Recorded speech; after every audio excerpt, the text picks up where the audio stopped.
Good morning, this is your Stats Sensei, Mr. Spensei, and we're going to look at a chi-square goodness of fit today.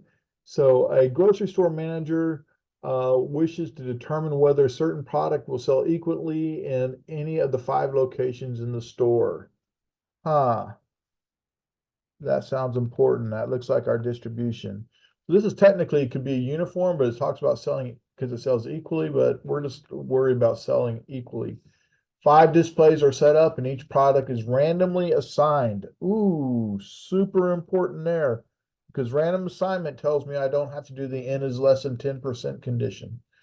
The resulting sales number is shown on the table below. Is there evidence the location makes a difference? Test at a 10% level of significance. All right, so let's take a look at that. So the very first thing we're going to have to do is we're going to have to define our parameters. And our parameter is based on, not our parameter, we have to write our null and alternative hypothesis, which are based on the store location. And what they said up here was, will sell equally. So in other words, is sell equally, is the same, things of that nature. So the sales of the product are the same for each of the 5 locations in the store. Well, that's very much in context. This is another word of saying equally. We could also say because it's the same, we could have used the word uniform because it follows does it follow a uniform distribution?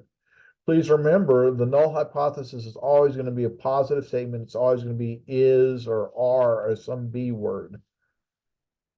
The sales of the product are not the same. It is not the same. It differs for each of the 5 locations. But once again, all we want to do is make it simple. The same, not the same. Follows the uniform, does not follow the uniform. All right. So want these to be very parallel. Well, they told us we had random assignment. All right. So we had a random assignment. So because it said randomly assigned, but how many were randomly assigned? Well, we need to sit there and add these up.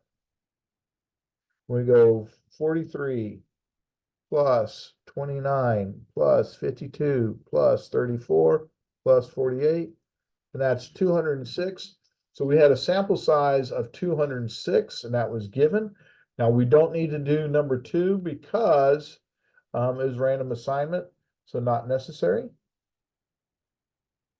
not applicable.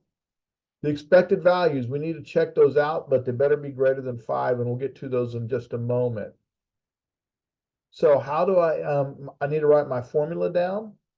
Well, there's my formula, observed minus expected squared over expected. Remember, it's the observed values, which are the ones that you actually saw. What we actually saw were the 43, the 29, the 52, etc. And we added those up and we said that, well, first off, we look at this and go 1, 2, 3, 4, 5 categories. So we have degrees of freedom going to be categories, cat minus 1, so 5 minus 1. So our degrees of freedom are 4. All right, let's go look at those expected values and make sure that we can check off this number 3. Well, when we added those up, we already said that we had 206. That was our total. And we're going to be looking for our expected values. Well, if they're the same, that means I just need to take the 206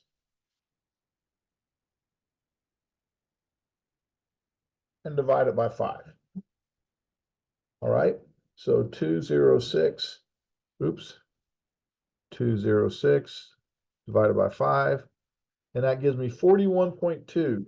Now, one thing to note, observed values have to be whole numbers. So these have to be whole numbers all the way across. They'll never be a decimal. But the expected values can be decimals. They can be whole numbers. So decimals or whole numbers. All right.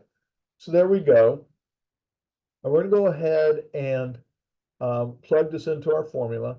Now, I like to bookend it, which means I do the first one and I'll do the last one because it just takes less space. So my chi-squared equals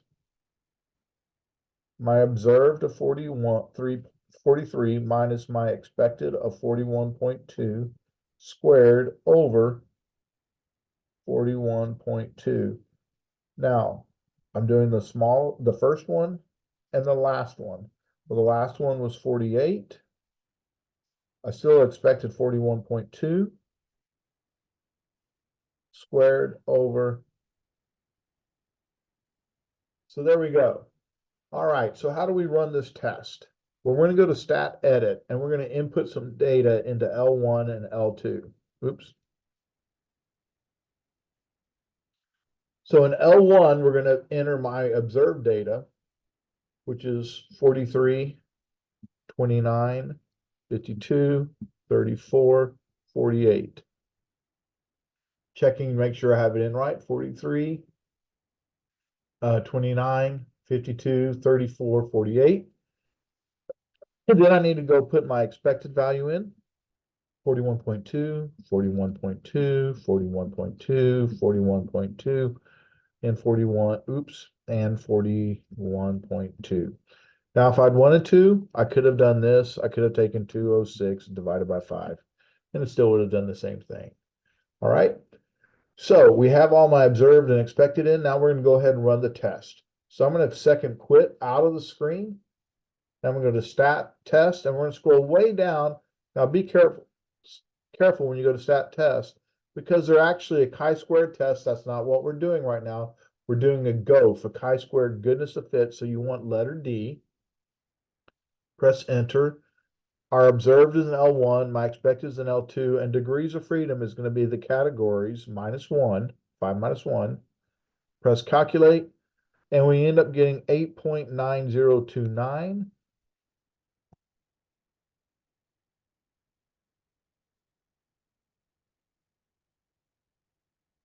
And we have a p-value of 0.0635. We said earlier we wanted to run at an alpha level of 0.10. So clearly 635 is less than 1,000. So our decision is going to be reject the null. So our conclusion, our p-value is 0.0636. We reject the null. There is sufficient evidence at alpha equal 0.10 to suggest that product sales are not the same for all 5 locations in the store. Once again, we have to go back and restate our alternative.